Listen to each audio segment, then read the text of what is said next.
penyakit yang dialami seseorang yaitu non medis, disebabkan oleh non medis itu lebih berbahaya daripada penyakit medis.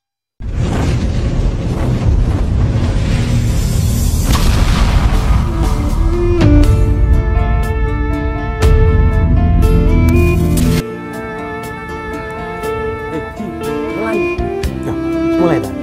Sip. Bismillahirrahmanirrahim. Assalamualaikum warahmatullahi wabarakatuh.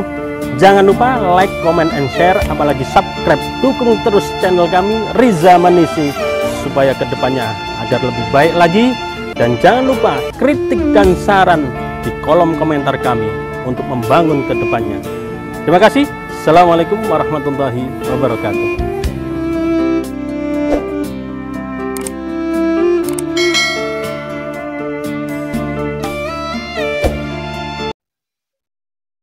Bismillahirrahmanirrahim. Assalamualaikum warahmatullahi wabarakatuh.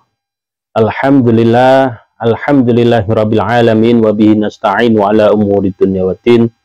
Wassalatu wassalamu ala asyrafil anbiya'i wal mursalin wa ala alihi wa ashabi ajma'in, amma ba'du. Rabbi shrah li sadri wa yassir li amri wa hlul 'uqdatam min lisani yafqahu qawli. La haula wa la quwwata illa billahil 'aliyyil 'azim. Asyhadu an la ilaha illallah wa asyhadu anna Muhammadar Rasulullah. Allahumma shalli ala sayyidina Muhammad wa ala alihi wa ashabi ajmain, amma ba'du. Alhamdulillah, saudaraku yang dirahmati oleh Allah, berjumpa lagi kita di channel YouTube kami Riza Manisi, yang mana pada kesempatan sekarang ini saya akan mengupas tuntas tentang pembahasan kita, yaitu ternyata, nah ini yang lebih bahaya, ternyata penyakit non medis itu lebih berbahaya daripada penyakit medis. Saudaraku yang dirahmati oleh Allah, pembahasan ini kalau kita dengar itu mungkin kita terlalu mengabaikan atau menyepelekan, ya. Karena penyakit non medis sendiri tidak tampak oleh mata, sedangkan penyakit medis jelas kalau itu sakit maka ke dokter dapat obat, maka kita minum, ada reaksi ringan dari apa yang kita rasakan sakitnya dan juga kesembuhan. Tapi kalau penyakit non medis ini lebih berbahaya, saudaraku yang dirahmati oleh Allah. Saya punya banyak pengalaman tentang penyakit non medis yang dialami oleh atau seorang pasien, beberapa pasien, yang mana mereka ini ada penyakit yang dialami seorang pasien. Saya teringat tahun 2018 kurang lebihnya, ya. Waktu itu dia punya sakit sesak. Nah, sakitnya sesak, tidak bisa bernapas, kalau bernapas sulit. Akhirnya apa? Pakai alat bantu pernafasan. Sampai tabung untuk bernafas itu di rumahnya itu disediakan stok sampai 3-4 tabung stoknya, ya.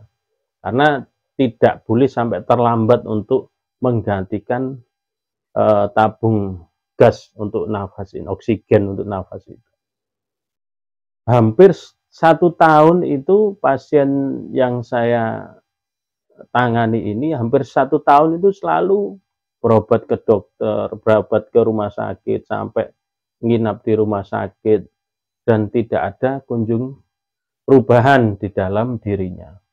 Nah, suatu ketika akhirnya kita silaturahim ke tempat rumahnya dan dimintai tolong, kita deteksi. Disinilah ketemu ternyata di letak, yaitu jantung untuk pernafasan dia ini ada sesuatu barang yang menancap. Cara gaibnya seperti itu, sehingga nafas dia ini terlalu sulit untuk nafasnya. Nah, akhirnya dengan izin Allah, keluarganya pun yakin dan mau untuk kita ru'yah. Akhirnya kita keluarkan barang yang menancap di daerah jantungnya ini. Kita keluarkan, setelah itu mulai ada perubahan. Mulai lepas dari oksigen. Mulai bisa makan. Ya, biasanya makan itu hanya 1 suap, 2 suap. Karena apa? Minumnya juga ada ukurannya. Karena kalau semakin banyak makanan yang diasup oleh anak ini, maka akan berbuah apa? Sesak nafasnya. Ya, minumannya juga seperti itu. Dan mulai ada perubahan, mulai bisa jalan, diajak jalan-jalan di mobil, sudah nafasnya sudah mulai ada perubahan. Dan alhamdulillah semuanya sudah kita lalui dan terlepas dari oksigen yang selalu dia pakai setiap hari, akhirnya sudah ditaruh dan Allah memberikan mengijabah apa menjadi tujuan, yaitu kesembuhan. Saudaraku yang dirahmati oleh Allah, ada juga pernah saya punya pengalaman yang sangat lucu sebenarnya. Ya, seorang pegawai ya suka bermain futsal. Ya, laki-laki suka bermain futsal. Setelah main futsal itu kakinya yang sebelah kanan ini pincang. Ya, habis itu diobati, dibawa ke dokter. Apa yang terjadi? Vonisnya yaitu asam urat naik, kolesterol, akhirnya minum konsumsi obat. Terus menerus obat kolesterol, obat asam urat, ya, obat darah tinggi. Karena kakinya ini terlalu berat untuk dibuat berjalan. Nah, suatu ketika ada seorang teman yang mengenalkan ke diri saya punya teman nggak bisa jalan, Ustadz, terus gimana? Coba dilihat. Akhirnya kita ketemu, hampir 2 minggu dia konsumsi obat itu. Ya, kita ketemu, kita lihat, loh, ternyata kakinya ini kok koyoknya ada yang gondeli. Nah, ini deteksi kita ada yang gondeli. Nah, ini walaupun dia minum obat satu pabrik, ya mungkin bisa jadi nggak sembuh. Karena apa? Jalurnya beda. Ya. Penyakit non medis diobati dengan cara medis, minum obat, jamu yang dia minum, sampai berobat kemana-mana tidak ketemu, dan akhirnya dia mau kita ruqyah, kita pegang kakinya, kita bacakan ayat ruqyah, mulai ada perubahan. Dan alhamdulillah seketika itu juga langsung berdiri, jalan, lari, kita coba. Sejak itulah dia mulai meyakini ternyata ada juga penyakit yang dialami karena penyebabnya yaitu dari barang-barang gaib ataupun non-medis. Saudaraku yang dirahmati oleh Allah, ada juga berapa ini yang waktu yang terdekat ini, yaitu 2 minggu yang lalu, datang ke kami, yaitu di Jagir, datang ingin konsultasi sebenarnya. Yang dia konsultasikan, dia keluhkan apa? Sebelum menikah sampai menikah, si perempuan ini, wanita ini, konsumsi obat lambung, obat asam lambung, obat mah. Ya, asam lambung, obat mah, dia konsumsi terus. Selama kurang lebih 7 tahun dia konsumsi, ketergantungan obat. Dan itu tidak boleh lepas dari itu. Kalau sudah mau telat obatnya atau tidak minum obat, maka ini perut ini terasa sakit dan tidak mau menerima asupan makanan. Hampir 7 tahun terjadi seperti itu. Ketika dia konsultasi dengan kita, terjadi benturan negatif dengan positif, dan dia akhirnya muntah dengan sendirinya, muntah, kita bantu, akhirnya apa? Yang terjadi, dia mulai keluar negatifnya, kita bantu keluar muntah, dan alhamdulillah saya dikabari besoknya, 2 hari kemudian saya dikabari Alhamdulillah Ustadz, ternyata obat yang selama ini saya minum konsumsi selama 7 tahun, dalam satu hari itu 3 kali saya harus minumnya, itu sekarang sudah saya taruh, sudah saya letakkan, dan tidak ketergantungan obat lagi. Lambung saya sudah sehat dan sudah terlepas dari sakit di lambung, baik itu sebelum makan ataupun sesudah makan. Saudaraku yang dirahmati oleh Allah, inilah banyak-banyak pengalaman yang kami hadapi dari beberapa pasien. Yang lebih dahsyat lagi, kurang lebih 2 tahun yang lalu seingat saya, ada seseorang yang datang ke kami, itu dia tanpa cerita, tanpa ngomong, duduk menangis, minta tolong bahwasanya ada yang dia rasakan sakit di dalam diri dia. Akhirnya kita deteksi terletak pada lambungnya. Saya bilang, Ibu, lambungnya ini tidak apa-apa. Iya Ustadz, lambung saya sudah lama sakit, dan kalau mulai masuk jam 11 malam sampai subuh itu terasa panas setiap hari, dan itu dia alami kurang lebih 5 tahun. Itu setiap hari panas, pokoknya jam 11 malam sampai subuh itu nggak bisa tidur, terasa panas. Diminum obat apa, kayu putih atau apa namanya, obat-obat gosok yang panas itu dikira masuk angin dan lain sebagainya. 5 tahun, bayangkan saudaraku.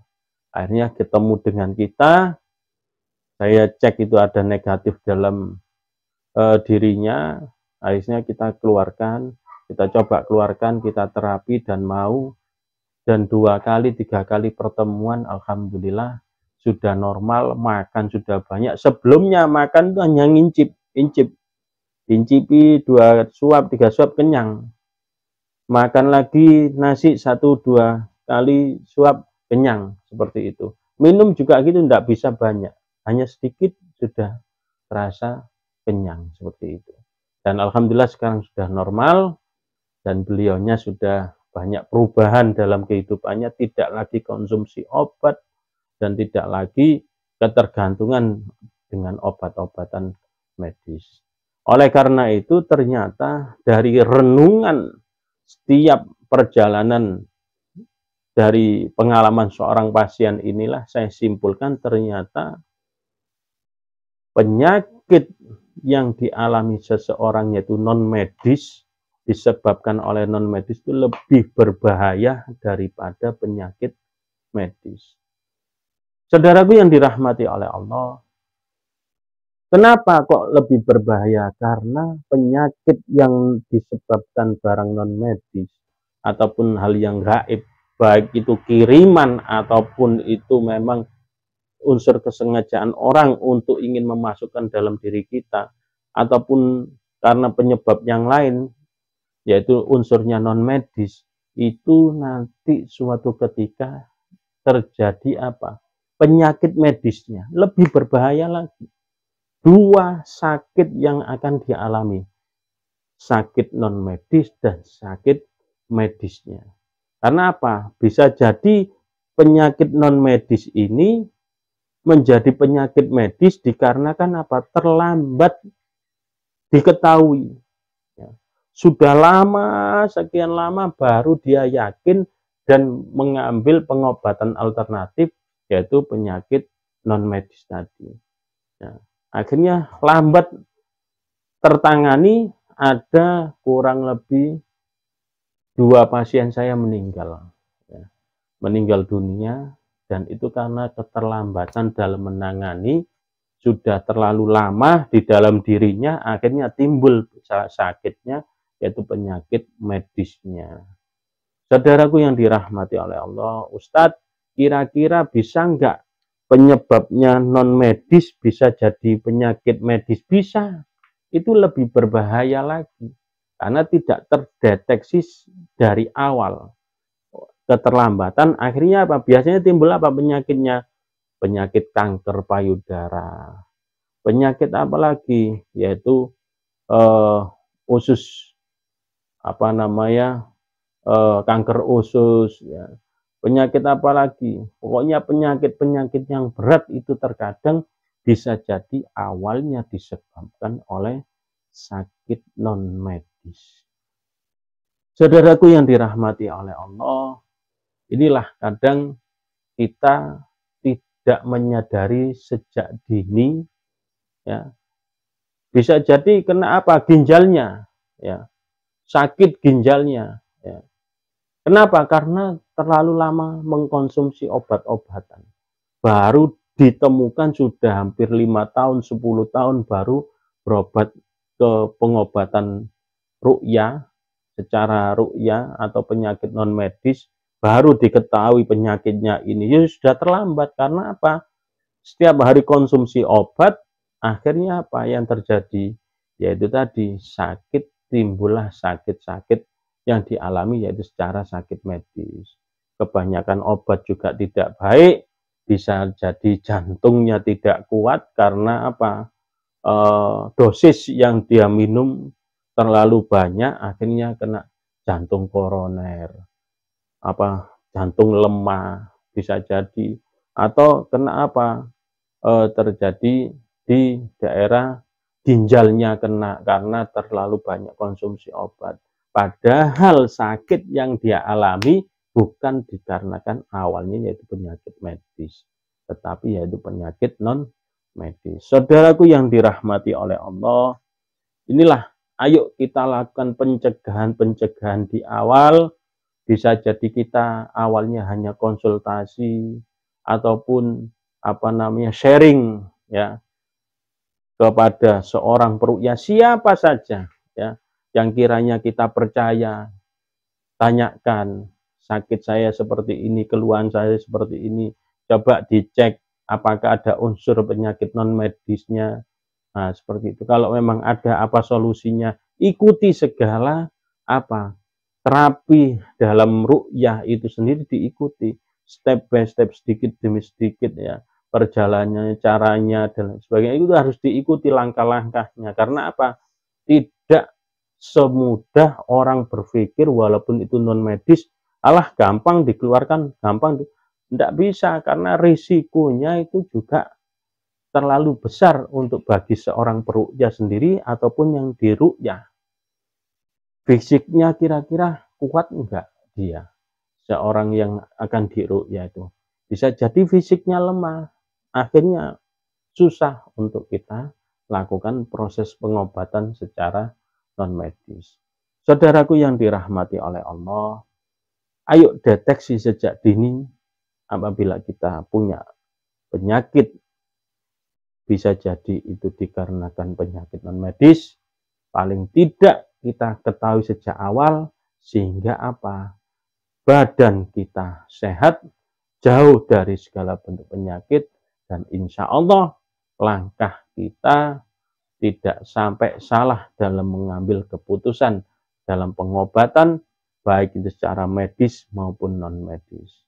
Oleh karena itu, ayo kita jaga diri kita dengan selalu taqarrub ilallah, mendekatkan diri kepada Allah dengan cara kita sholat, dengan cara kita puasa Ramadan, dengan cara kita membaca Al-Quran, dengan cara kita wirid, dzikir, bersolawat, agar supaya diri kita ini selalu dalam lindungan Allah Subhanahu wa Ta'ala, dan semoga kita selalu istiqomah di dalam jalurnya Allah Subhanahu wa Ta'ala, dan juga nantinya segala penyakit yang ada dalam diri kita ini diangkat oleh Allah, hati kita tenang, diri kita tenang, langkah hidup kita ini ditata oleh Allah menjadi lebih baik ke depannya, dan semoga apa yang menjadi keputusan kita ke depannya mendapat hidayah Allah Subhanahu wa Ta'ala.